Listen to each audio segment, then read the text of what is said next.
Cancer सर्वांगीण मार्गदर्शन, दिलीप गाडगी, पुणे। मैं पिछले 36-37 बरस से आयुर्वेद में कैंसर की ट्रीटमेंट करता आ रहा हूँ।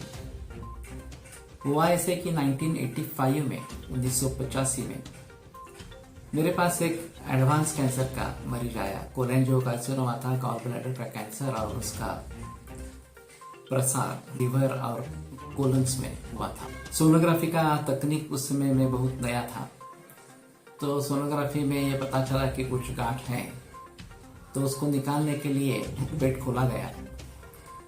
लेकिन डॉक्टर ने नोटिस किया कि ये बहुत ही फैला हुआ है और कुछ करने लायक नहीं है, तो उसने पेट बंद कर दिया। और फिर मरीज को कहा कि आप घर पे चले जाओ। रिश्तेदारों से कहा कि ज्यादा से ज्यादा 15 दिन का आयु है, ट्राई कर सकते हैं तो आयुर्वेद ट्राई करो। तो उन्होंने ढूंढना शुरू किया। उनका एक रिश्तेदार मेरा छात्र था, तो उसके जरिए वो मुझ तक पहुंच गए।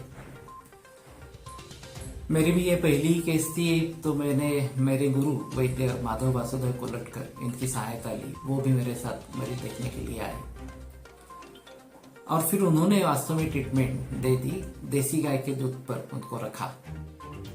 पेशेंट सुधरता गया और आगे 33 बरस जिंदा रहा। तो ये कल्पनातीत या वादातीत इस प्रकार का यश इसमें प्राप्त हो गया।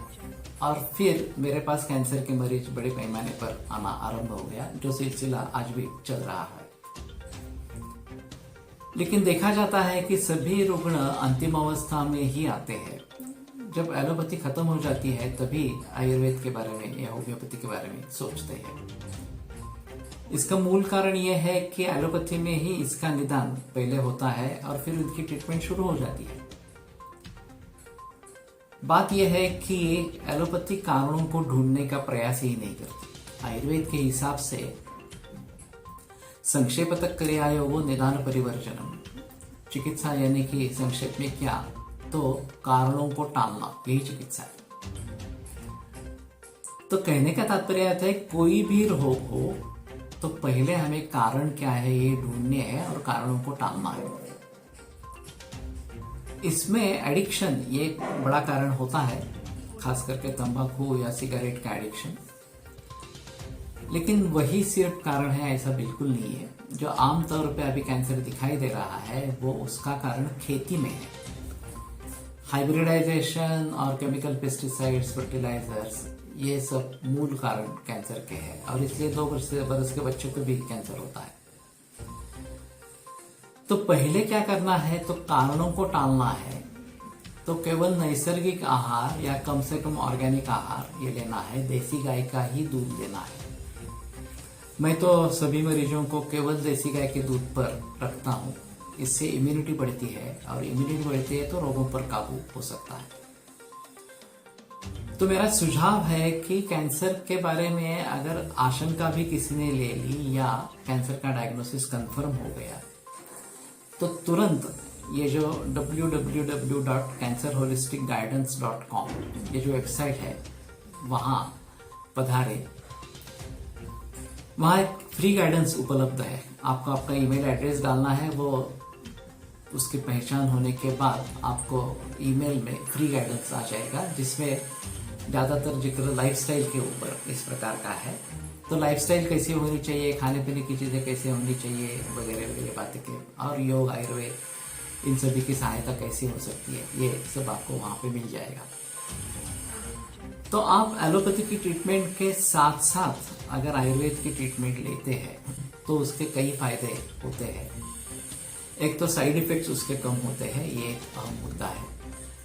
और साइड इफेक्ट्स कम होने के कारण जो केमोथेरेपी नियमित रूप से समय पे समाप्त नहीं होती, वो समाप्त होने में मदद मिलती है। तो टाइमली कंप्लीशन ऑफ केमोथेरेपी ये बात हो सकती है और इम्यूनिटी हमारे हिसाब से बढ़ती रहती है, जो अंततः कैंसर के लिए फायदेमंद होती है। तो कहने का तात्पर्य अर्थ ये है कि केवल एलोपैथी पर निर्भर न होते हुए शुरू से ही अगर आयुर्वेद की चिकित्सा शुरू करते हैं या होम्योपैथी की चिकित्सा शुरू करते हैं तो वो बेहतर ऑप्शन है, आपको अच्छी क्वालिटी ऑफ लाइफ मिलेगी, प्रोलॉन्गेशन ऑफ लाइफ इस प्रकार का हो जाएगा। तो इसलिए चाहिए कि इस वेबसाइट को भेज दे। अगर साथ में ये ट्रीटमेंट शुरू नहीं होती है तो भी कम से कम जीवन शैली में सुधार लाना, नैसर्गिक अन्न खाना, देसी गाय का ही दूध लेना, ये तो बात हो सकती है, उसमें कोई संदेह की बात नहीं है। अगर आप इसके साथ में हमारी ट्रीटमेंट या होम्योपैथी की ट्रीटमेंट वगैरह लेना चाहते हैं तो इस वेबसाइट में फाइंड ए सर्विस प्रोवाइडर इस प्रकार की स्थिति है। तो आपको आयुर्वेद, होम्योपैथी, योग या एस्ट्रोलॉजी या फिर काउंसलर, ओजोन थेरेपिस्ट वगैरह वगैरह ये लोग मिलेंगे। तो आप उनसे सलाह मशवरा करके उनको डायरेक्ट कांटेक्ट करके वहां पे जा सकते हैं।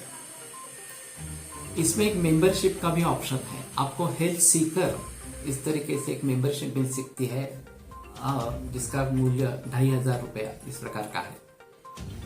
लेकिन ये मेंबरशिप आप लेते हैं तो कंसल्टिंग फीस, फॉलोअप और डेली चार्जेस जो है मेडिसिन के, उसके ऊपर 10% कंसेशन आपको मिलता है। और कैंसर की ट्रीटमेंट वैसे महीनों वर्षों तक चलती रहती है, तो ये 2500 आपके कभी भी वसूल हो जाते हैं और आपको कंसेशन फिर भी आगे मिलता रहता है। दूसरी भी उसमें फैसिलिटी है कि आप पर्सनलाइज गाइडेंस, व्यक्तिगत मार्गदर्शन ले सकते हैं। तो उसके लिए तो 300 रुपये इतनी ही फी है। आप ये फी भरेंगे तो वेबसाइट के जरिए कोई व्यक्ति आपके संपर्क में रहेगा, आपके फिलहाल जो कंडीशन है, आपके जो रिपोर्ट्स है वो सब आपको उसको शेयर करे और फिर क्या क्या हो सकता है होलिस्टिक गाइडेंस में ये वो आपको बता देगा। और फिर उसके अनुसार आप एक सर्विस प्रोवाइडर को ढूंढे और उसके साथ ट्रीटमेंट करना आरंभ करें। तो ये केवल आपके ज्ञान के लिए, ये कंसेप्ट समझाने के लिए ये बीच वाला फासला इस प्रकार का है। तो इस प्रकार से अगर आप उसका फायदा उठाते हैं तो पूरे विश्व भर में कैंसर के मरीजों की बिल्कुल कमी नहीं है। बहुत ज्यादा पैमाने पर कैंसर के मरीज निर्माण हो रहे हैं और जब तक ये कारण टाले नहीं जाते तब तक ये सिलसिला ऐसा ही चलता रहेगा। तो मेरा सुझाव है कि अगर कैंसर की आशंका भी हो गई हो या फिर कैंसर का निदान निश्चित हो गया हो तो तुरंत इस www.cancerholisticguidance.com इस वेबसाइट पे जाए, अपने लिए एक फ्री गाइडेंस पाए और आगे चलकर अगर आप आयुर्वेद वगैरह की ट्रीटमेंट करना चाहते हैं तो उसमें ये ऑप्शंस आपको मिल जाएंगे, सामने आ जाएंगे। तो आधुनिक वैद्य के साथ साथ ये ट्रीटमेंट आप ले सकते हैं तो उसका ज़्यादा अच्छा नतीजा निकल आएगा और उसके साइड इफेक्ट्स वगैरह तो कम होंगे और आपको मूल रूप से सही सर्वांगीण उपचार होगा। ये सबसे अहम है। केवल सर्जरी, केमो, रेडिएशन ये करके बहुत कम लोगों में फायदा इस प्रकार का होता रहता है और बार बार डिसीज दोहराता रहता है। और उसको रोकने के लिए एलोपैथी में कोई तत्वज्ञान नहीं है। अगर आप डिसीज फ्री स्टेट में पहुंच जाते हैं तो भी केवल इन्वेस्टिगेशन चालू रहते हैं, फिर से रोग उत्पन्न न हो इसके लिए एलोपैथी में कोई तत्वज्ञान इस प्रकार का नहीं है। तो ये तत्वज्ञान आयुर्वेद देता है, उसमें होलिस्टिक अप्रोच है और जीवन शैली, खाना पीना, इन सभी को लेकर आपको कैसे सुधार हो सकता है और पंचकर्म ट्रीटमेंट उस समय में कैसे ले सकते हैं इसके बारे में यहाँ पे पता चलेगा। तो मेरा सभी से अनुरोध है कि कैंसर की आशंका भी हो गई तो इस वेबसाइट पे जाओ cancerholisticguidance.com और उसके मुताबिक फायदा जो है वो करने की कोशिश करो। मेरी किताबें है, मराठी में है, अंग्रेजी में है, कैंसर के बारे में है और लाइफस्टाइल के बारे में है, वो भी आप देख सकते हैं। ऑडियो बुक्स भी है तो सुन सकते हैं। अभी फिलहाल एक ई-प्रसारण इंटरनेट रेडियो पे मेरी मुलाकात चल रही है इसी विषय पर। तो eprasaran.com ये वेबसाइट है उसकी, उसमें आप गप्पा गोष्ठी इसके अंदर ये देख सकते हैं। ये इंटरव्यू जो है मेरा वहाँ पे रिकॉर्डेड हुआ। तो जरूर आप सभी का फायदा उठाए, इस सब सभी का फायदा उठाए और स्वस्थ होने की कोशिश करें। नमस्कार।